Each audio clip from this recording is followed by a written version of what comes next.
Assalamualaikum dan selamat malam semua. Terima kasih kerana terus setia bersama kami di saluran berita RTM My Preview 1, 2 dan 3. Anda sekarang sedang menyaksikan Bola Konti bersama saya, Sahih Samsudin.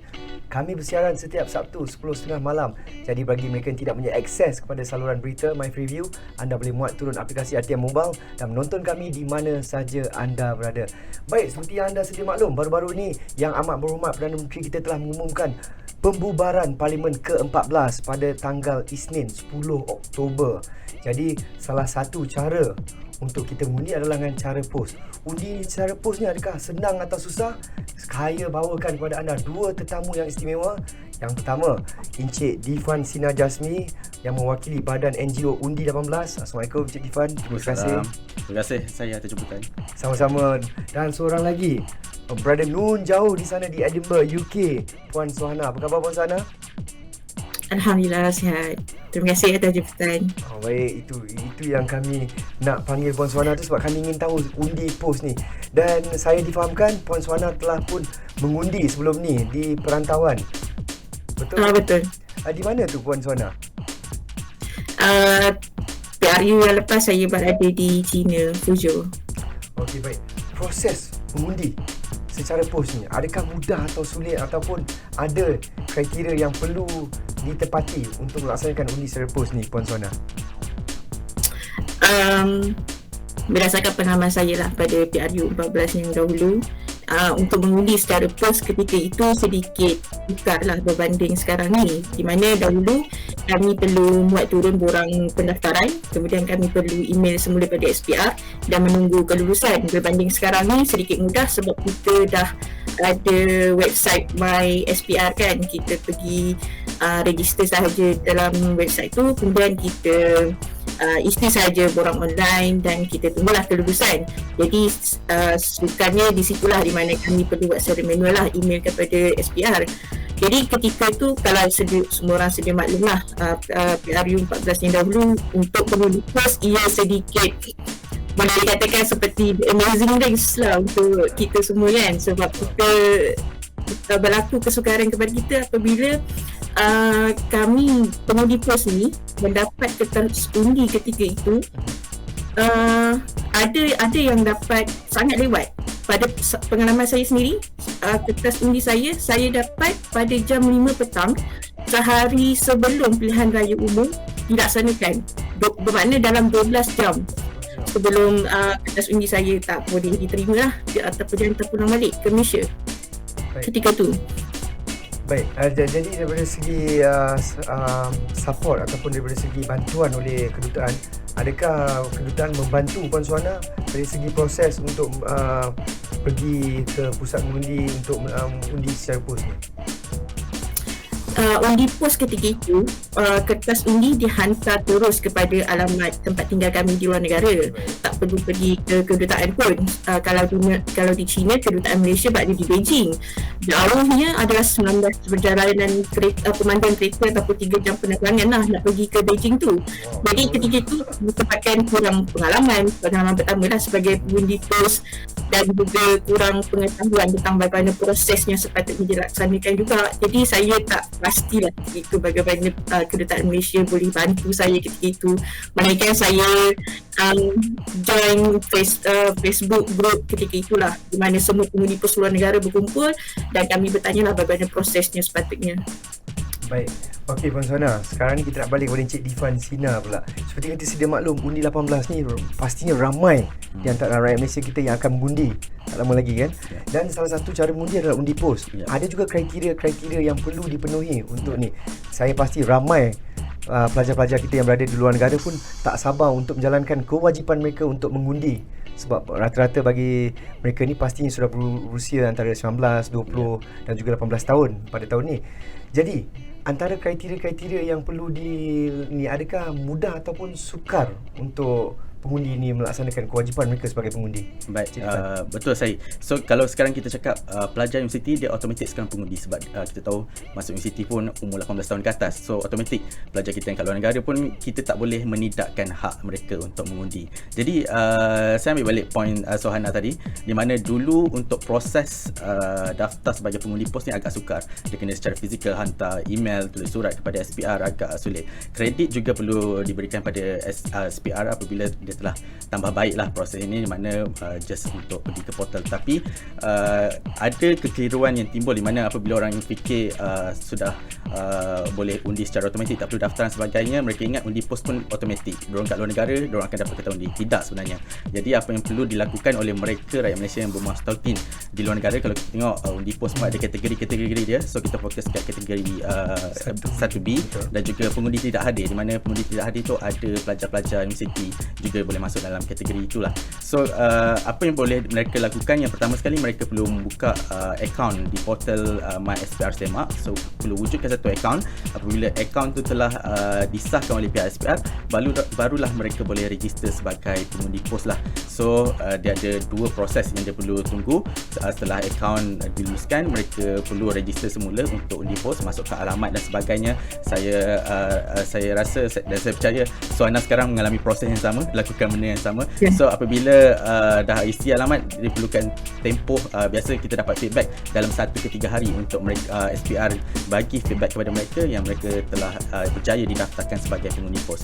Jadi kalau nak diikutkan, kalau kita compare dengan pilihan raya dulu dengan pilihan raya sekarang, untuk pos yang di pos ada penambahbaikan, tetapi kita mengharapkan akses dia diperluaskan, terutamanya bukan sahaja terhad kepada rakyat Malaysia yang berada di luar negara, termasuk juga rakyat Malaysia yang berada di Sabah, Sarawak dan Semenanjung Baik Besar.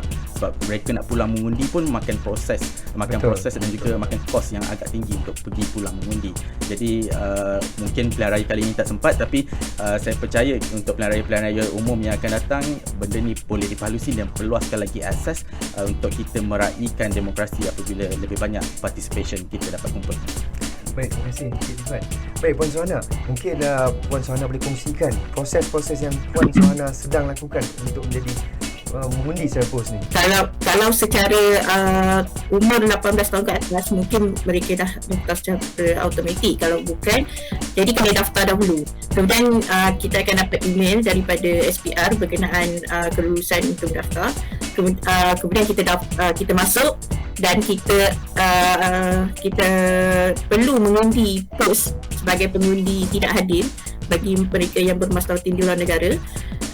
Klik di tepi tu ada pengundi secara pos, dan kemudian kita akan isi secara online form yang berada dekat website tu. Kemudian tekan submit dan tiada dokumen perlu dihantar, hanya tekan klik submit. Kemudian kita akan tunggulah dalam 1 ke 3 hari untuk mendapat email kelulusan daripada SPR. Okey, baik. Puan Sohana, bagaimana sambutan dalam kalangan rakyat Malaysia di tempat Puan Sohana? Ada rakyat Malaysia ni diorang puja untuk mengundi ataupun macam tak apalah, biarlah orang kat Malaysia je yang undi? Macam mana tu Puan Sohana? Kalau nak katakan di Edinburgh sekarang ni, mungkin dengan suasana yang sejuk pun, mungkinlah orang pun ramai je rakyat Malaysia di Edinburgh ni. Dan bila Dewan Parlimen dibubarkan minggu lepas, kami agak sedikit terujalah, terutamanya pelajar-pelajar daripada pasca siswazah ni apabila melihat keadaan politik di Malaysia. Dan untuk pelajar-pelajar pra-siswazah iaitu undergrad di sini, kami sebagai orang yang kata senior jugalah, yang pernah ada pengalaman untuk mengundi, jadi kami cuba untuk memberi kesedaran dan galakan kepada mereka lah, bahawa pilihan raya akan berlaku dan kita perlu, walaupun sudah didaftar secara automatik, tapi kita perlu mendaftar sebagai pengundi pos lah.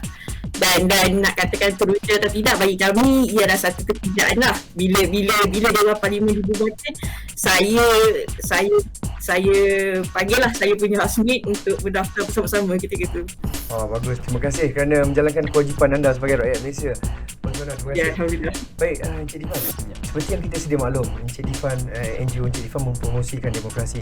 Bagaimana seperti yang kita bincangkan sebentar tadi, bagaimana Encik Difan mempromosikan tentang undi 18 ni kepada golongan-golongan pelajar ataupun golongan yang bawah 18 tahun ni? Baik. cara kita untuk promosikan, kalau kita lihat tahun 2020 kita daftarkan secara rasmi, jadi kita berjaya aktif dalam program pun start tahun 2021, tapi kita lihat tahun 2020 berlaku satu wabak pandemik yang melanda seluruh dunia. Jadi program-program yang kita jalankan sebelum ini banyak yang tertumpu secara online lah. Okay? Jadi apabila sekarang kita dah mula tiba ke pasca endemik ini, kita banyak melakukan program fizikal. Kita juga ada turun ketika beberapa siri pilihan raya negeri yang lepas di Melaka dan juga di Johor untuk membuat dapatan survey dan promosikan tentang pendidikan pengundi kepada anak muda, khususnya ketika di Johor lah, sebab Johor pilihan raya pertama yang segmen undi 18 dibenarkan untuk mengundi. Tapi agak mendukacitakan apabila peratusan keluar mengundi itu yang agak rendah ketika di PRN Johor, tapi kita tidak boleh menghukum segmen undi 18 ini secara total kerana kita lihat ada beberapa kelompongan ataupun penambahbaikan yang perlu dilakukan oleh pihak SPR dalam meluaskan akses pengundian ni lah. So lagi satu, kita lihat Johor pula, pilihan raya Johor mungkin sebab pilihan raya negeri dia tak berapa hype seperti pilihan raya umum. Jadi saya percaya untuk pilihan raya umum yang akan datang, partisipasi di kalangan anak muda itu kita lebih nak giatkan lagi, terutama untuk pengundi pos di luar negara. Sebab tu undi 18 bersama 13 organisasi pelajar student organisation di luar negara, kita buat inisiatif Vote Malaysia untuk kita menyasarkan membawa pulang sekurang-kurangnya 50,000 kertas undi dengan target untuk kutipan dana sebanyak 500,000 lah. So kalau kita nampak RM500,000 tu nampak macam besar, tapi saya percaya Sohana ada pengalaman. Kos untuk pos satu sampul sahaja daripada luar negara ke Malaysia makan kos RM100. Contoh daripada UK barangkali makan £35 untuk fast delivery kertas undi itu ke Malaysia. Jadi £35 hampir RM180. Jadi sebab itu Vote Malaysia kita tubuhkan inisiatif ini dengan sasaran dana RM500,000 untuk 50,000 kertas undi. So kalau kita bahagikan 500 dengan 50,000 kertas undi, satu sampul tu kos dia lebih kurang RM10 saja. So dari situ kita nak membantu bagi menaikkan kadar peratusan keluar mengundi yang tinggi, terutamanya rakyat Malaysia yang berada di luar negara dan mereka yang pertama kali mengundi. Sebab itu kita collaborate dengan student organisation di luar negara. Baik, terima kasih Encik Difan. Memang satu pencerahan yang memang sangat menarik dan juga info yang sangat informatif. Tapi kita terpaksa berhenti berehat seketika dan kita akan kembali kerana saya tertarik dengan perkataan yang digunakan oleh Encik Difan, kelompongan SPR dari segi undi pos ni. Jadi kalau nak tahu, jangan ke mana-mana, kita akan kembali selepas ini.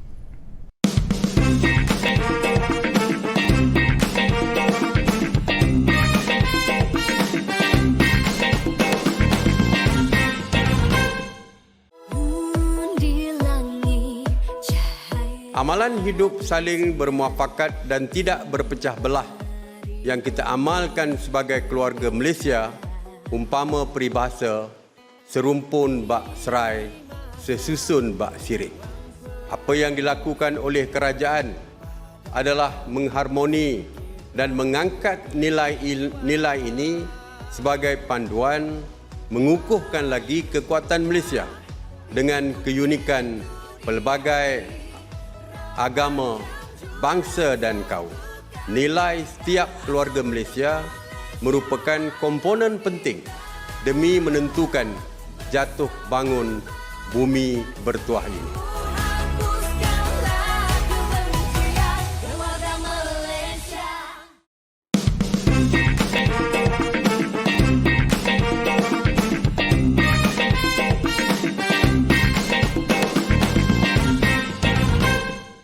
Baik, terima kasih kerana setia menunggu bersama kami di Bual Konti pada malam ni.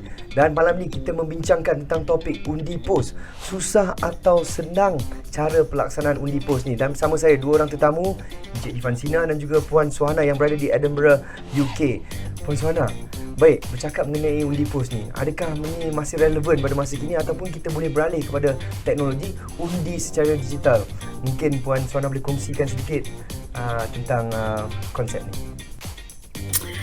Soalan ni saya rasa memang saya sangat menarik lah untuk jawab soalan ni, sebab kita faham bahawa selepas kita dah mengalami fasa endemik sekarang ni dan keadaan normal baru, menjadikan kita ni lebih mesra kepada dunia digital, tak kira lah lapisan muda ataupun lapisan tua kan.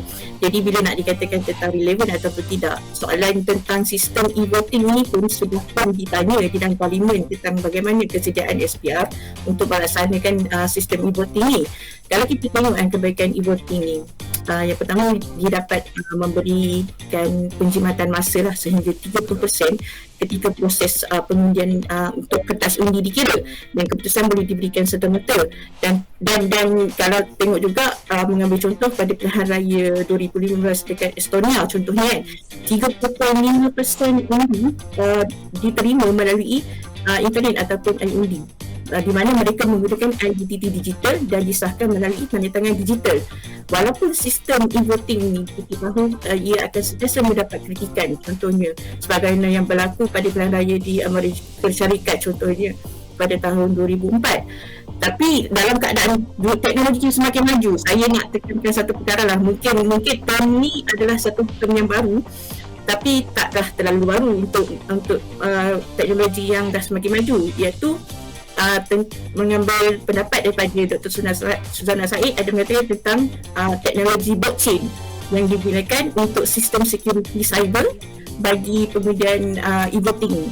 Jadi bila kita menggunakan teknologi blockchain ni, dia boleh meningkatkan integriti dan juga kepercayaan individu tersebut bagaimana ia boleh dilaksanakan. Namun saya pastikan bahawa sejauh mana pun teknologi yang kita boleh gunakan, relevan atau tidak post itu adalah bila mana melihat secara keseluruhan bagaimana undang-undang pemilikan maklumat itu dilaksanakan di setiap negara. Jadi bagi saya, undi post relevan ataupun tidak, ia masih relevan pada masa sekarang, tapi kita boleh beralih secara perlahan-lahan kepada sistem e-voting atau pilihan raya digital tersebut. Dan saya berharaplah pada seperti mana yang diumumkan oleh Perdana Menteri tentang pelaburan sebanyak 70 bilion dalam pelaburan digital, saya berharap sangat bahawa salah satu pelaburan yang dilaksanakan adalah di dalam sistem pelaksanaan e-voting di Malaysia. Betul, baik. Terima kasih Puan Sona. Satu info yang sangat menarik. Saya rasa ramai yang pastinya seronok dapat dengar satu topik perbincangan yang menarik tentang undi POS ni. Dan kita berbalik kepada Encik Difan. Encik Difan, tadi Encik Difan sebut tentang kelompongan dalam undi bagi pihak SPR. Mungkin Encik Difan boleh terangkan dengan lebih lanjut? Baik, okey. Bila kita sebut pasal kelompongan dalam proses undi POS ni, kita melihat beberapa siri pilihan raya yang lepas, terutamanya pilihan raya negeri Johor. So actually kenapa kita wujudkan inisiatif Vote Malaysia ni berdasarkan kita punya kempen ataupun galakan ketika pilihan raya negeri Johor yang lepas lah. Sebab pilihan raya negeri Johor yang lepas adalah buat pertama kali rakyat Malaysia yang berada di Singapura digunakan untuk undi POS. Sebelum ni tak boleh, mereka perlu pulang. Jadi SPR dah perluaskan tambah Singapura. Tapi apa yang kita lihat, tempoh yang diberikan, tempoh berkempen itu actually dia memainkan peranan.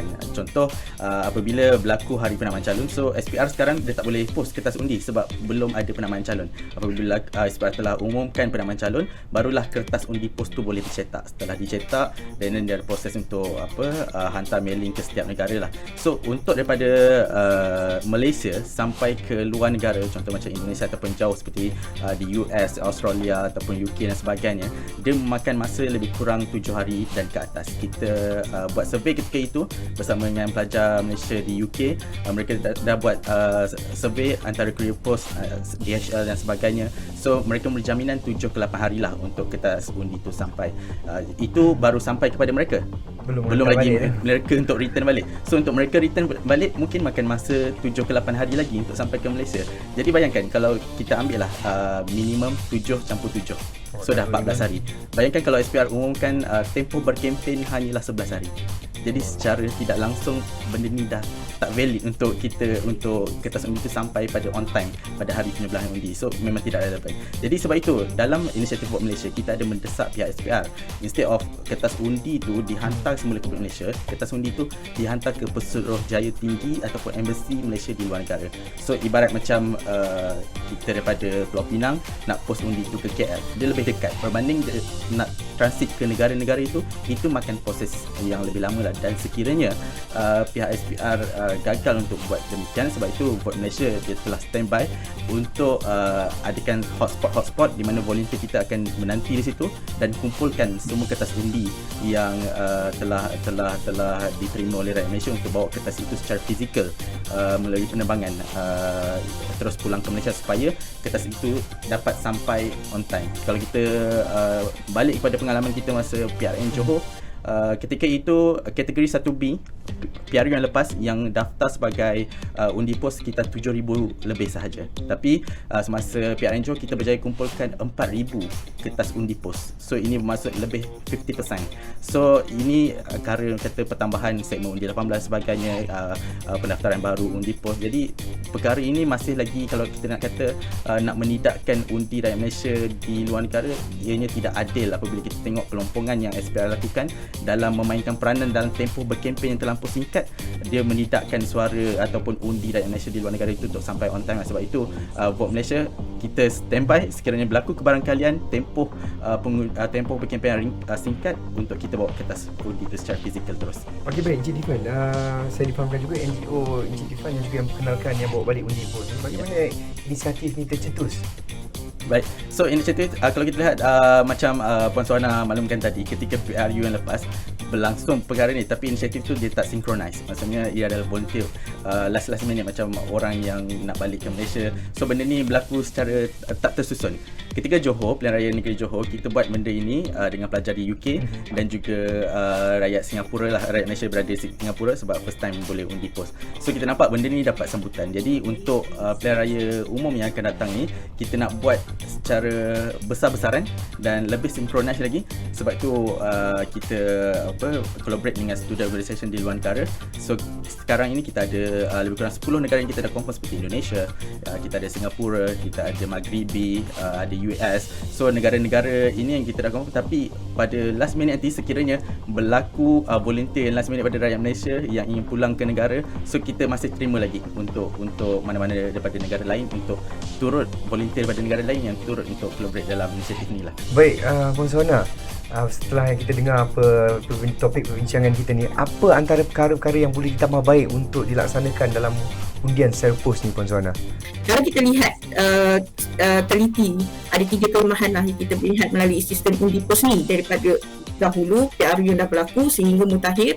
Ada 3 kelemahan yang kita boleh lihat. Yang pertama adalah apabila ia kurang masa, seperti dikatakan oleh Cik Difan tadi. Kedua, kita kurang kesedaran mengundi pos, dan ketiga ni paling ramai terkesan lah, iaitu kita betapa kurang keyakinan terhadap undi pos ni.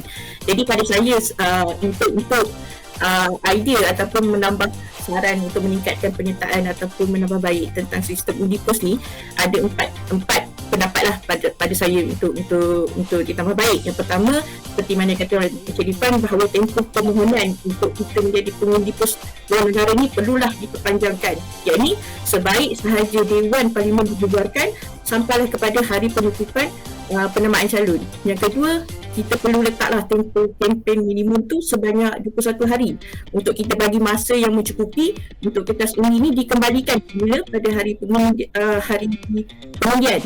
Yang ketiga, dalam borang tersebut, borang undi tersebut, semua arahan sama ada atas talian ataupun luar talian offline perlulah dalam dua bahasa, dalam bahasa Melayu atau bahasa Inggeris. Ini mungkin sedikit kontroversi lah, tapi itu benda yang boleh ceritakan lah. Dan yang terakhir, mungkin saya boleh katakan bahawa untuk pengundi pos, kita ada borang 2. Borang 2 ini adalah borang untuk kita mengesahkan identiti yang kita perlu ambil tantangan saksi. Saksi itu pula adalah warga Malaysia sahaja yang boleh tanda tangan.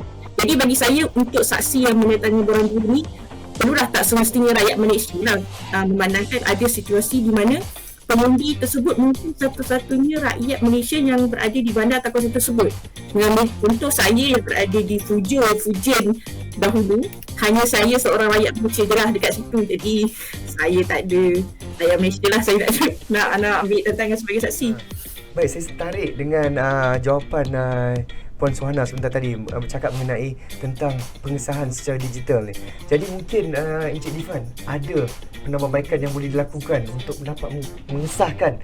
Maksudnya satu undi tu seorang je, maksud tak boleh dah undi secara dalam talian ni. Mungkin orang lain kadang-kadang ada boleh berlaku penipuan di situ. mungkin ada perkongsian yang boleh dikongsikan? Baik, saya terbaca maklumat saya dapat daripada internet, iaitu ada cadangan di mana untuk kita pergi mengundi secara fizikal. Jadi boleh kita pergi mengundi secara fizikal, tapi contoh kita nak berikan, contoh kalau di bank-bank ada ATM, so orang nak keluarkan duit perlukan kad dan sebagainya, so dekat situ validasi. So untuk rakyat Malaysia kita ada IC kita sendiri, so itu boleh validate kita punya kata identiti kita lah. So kalau kat bank pun mustahil kita boleh adjust jumlah baki akaun kita. Betul. Itu sama juga dengan jumlah undi. So gunakan security yang sama untuk kata mustahil untuk orang adjust security. So instead of apabila kita berlaku pilihan raya umum atau pilihan raya negeri dan sebagainya, kita lihat musim orang pulang ke kampung, balik kampung untuk mengundi sebab dia orang berhijrah pergi bekerja dan sebagainya. So dengan adanya satu sistem atau one center mesin ini kita gunakan, okay, contoh ditaruh di dewan atau di sekolah.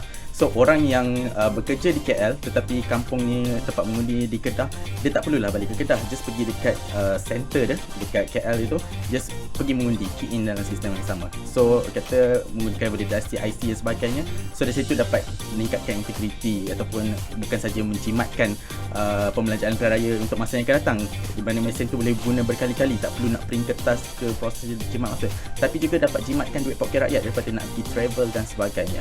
Jadi apabila ada mesin tu, so pantas dari segi kita dapat keputusan dan segi security. Contoh kalau kita nak pergi ke luar negara pun, kalau perasan ada satu mission immigration kena cap jari dan sebagainya, validate untuk kita pergi luar negara. So security ni boleh digunakan untuk kita validasi identiti setiap pengundi tu supaya dapat meminimalkan penipuan dalam proses pilihan raya. Mungkin boleh dipertimbangkan juga untuk masa hadapan untuk sistem pilihan raya kita. Bagaimana tadi Encik Difan cakap, Encik Difan mempromosikan undi 18 lagi, tapi macam mana kita nak educate ataupun kita nak mengajar budak-budak yang berumur 18 tahun ni untuk mengundi, bagi mereka yang di luar negara untuk undi secara pos ni? Baik, yang pertama sekali untuk kita educate rakyat Malaysia yang berada di luar negara untuk mengundi secara pos, kita melihatkan peranan social media itulah. Okay, so right now pun kita ada approach certain influencer ataupun selebriti yang berada di luar negara untuk promosikan tentang perkara yang sama lah. Yang keduanya, kita rakan strategik kita yang kita collaborate di luar negara adalah based on student organisation. So kita tahu ada certain university yang kita dah target, memang ramai rakyat Malaysia di sana. So dekat situ kita anggarkan untuk, sebab tu kita anggarkan untuk membawa pulang sekurang-kurangnya 50,000 kertas undi lah. Dan sekarang kita giat untuk instead of kita planning of logistik di peringkat awal ni, kita giat untuk promosikan untuk orang register as a postal voter lah. So kalau kita planning logistik nak bawa balik dan sebagainya pun, tapi tak ada siapa register pun, tak ada guna dia juga. So sebab tu kita gunakan platform ini. Dan yang seterusnya, kita juga meminta bukannya untuk promosi kepada pelajar Malaysia yang berada di luar negara sahaja, tapi kita minta mereka untuk promosikan kepada rakyat Malaysia mungkin yang bekerja ataupun yang bermastuatin di sana. Okay, so saya juga ingin tekankan pentingnya peranan kedutaan Malaysia dan Suruhanjaya Tinggi Malaysia di luar negara untuk promosikan, sebab diorang ada senarai data rakyat Malaysia yang berada di luar negara untuk promosikan perkara ini secara terus kepada rakyat Malaysia yang berada di luar negara. Itulah contoh saya berikan, macam kakak saya, seorang pejabat awam di Riyadh, Saudi. Apa yang dimaklumkan, kedutaan Malaysia di Riyadh sekarang ni tengah giat promosikan untuk menggalakkan rakyat Malaysia daftar secara undi pos. So saya rasa ini inisiatif yang baik dan perlu diperluaskan di kedutaan Malaysia yang lain. Jadi untuk kita NGO Undi 18 yang bertapak di Malaysia sampai ke sana mungkin agak sukar, tetapi dengan desakan dan peranan oleh mereka yang mempunyai kuasa itu, sedikit sebanyak dapat memudahkan urusan kita dan seterusnya meningkatkan penglibatan yang lebih tinggi dalam pilihan raya yang akan datang, terutama rakyat Malaysia yang berada di luar negara, untuk kita tidak menidakkan undi mereka nantilah. Baik, satu perkongsian yang menarik Encik Difan, dan juga terima kasih Puan Suhana, dan juga terima kasih Encik Difan kerana sudi datang ke Bual Konti pada malam ini. Ingat, sebagai rakyat Malaysia, jangan lupa untuk menunaikan tanggungjawab anda semua untuk mengundi pada hari pengundian nanti. Baik, sampai kita berjumpa lagi. Assalamualaikum dan salam keluarga Malaysia.